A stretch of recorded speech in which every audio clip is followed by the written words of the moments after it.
Okay, in this section, I'm going to show you how to use the law of cosines. There are three of them. The first one, c squared equals a squared plus b squared minus 2ab cosine c. And this is for a random triangle that's not specifically a right triangle. So let's look at this particular triangle here, or a similar triangle. And this rule holds for that triangle and all the values of that triangle. C squared equals a squared plus b squared minus 2ab cosine c. See if you can notice a pattern. This next one is a squared equals b squared plus c squared minus 2bc cosine a. See if you can write the third one. So what I want you to do is stop the video and see if you can write the third rule. And then restart it and see if you were right. So I hope you were right. This one starts with b squared. I had one with c, a, now b. And using the other two sides, so a squared plus c squared minus 2ac, those two, cosine of b. So, now that you know that, you probably don't need to be given those rules, but of course on a test I'll give you a list of the rules so you don't have to worry.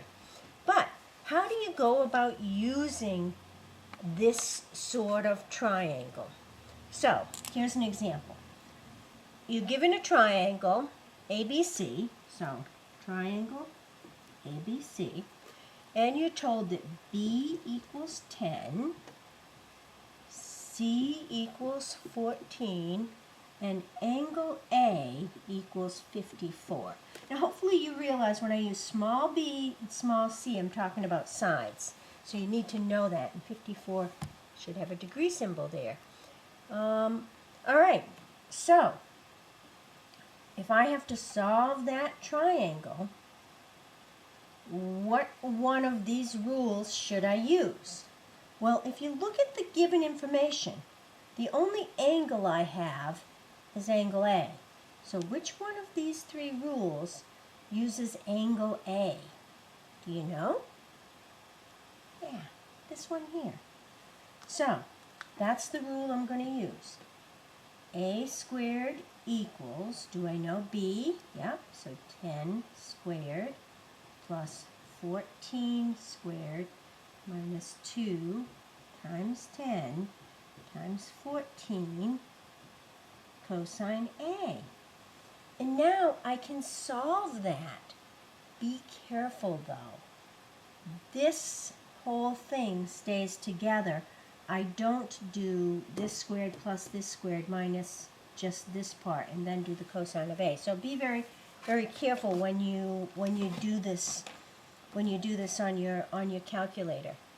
So a lot of times what I like to do is I do parts of it. So I know that this is 100 plus 14 squared is 196 minus 2 times 10 is 20 times 14.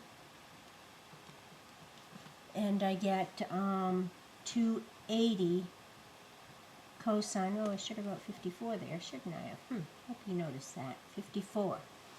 Now, this is going to be 296 minus 280 cosine 54. At this point, type the whole thing into your calculator and see what you get. So 296 minus 280 cosine 54. Copy the problem right. Goodness. And I get a squared equals 131.42 approximately. What do I do with that? How do I get A? Do you know how to do the square root of that? You should get, when you do the square root of both sides, you should get A equals 11.46. And I like you to just round it to one decimal place, so let's call it 11.5. Close enough for A. So now I have the missing side. And then I can find all the other sides based on that information. So I think you can do these now. Good luck.